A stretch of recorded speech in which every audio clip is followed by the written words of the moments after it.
Dito sa mundo, ito talaga yung totoo, yung realidad na dapat alam mo at ng lahat ng tao.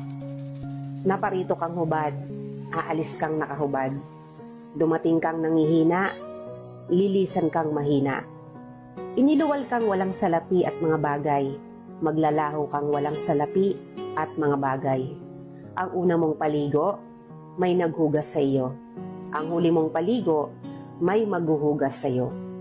Ito ang buhay, kaya bakit labis ang malisya, ang inggit, ang pagkamuhi, ang galit at pagkamakasarili.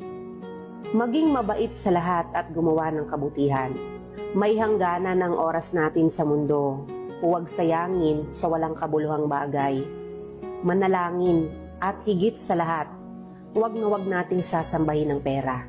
Dahil kahit anong dami ng pera mo o ng ari-arian mo, kapag binawi ng Diyos ang buhay mo, iiwan mo rin yan at hindi mo madadala sa iyong pupuntahan.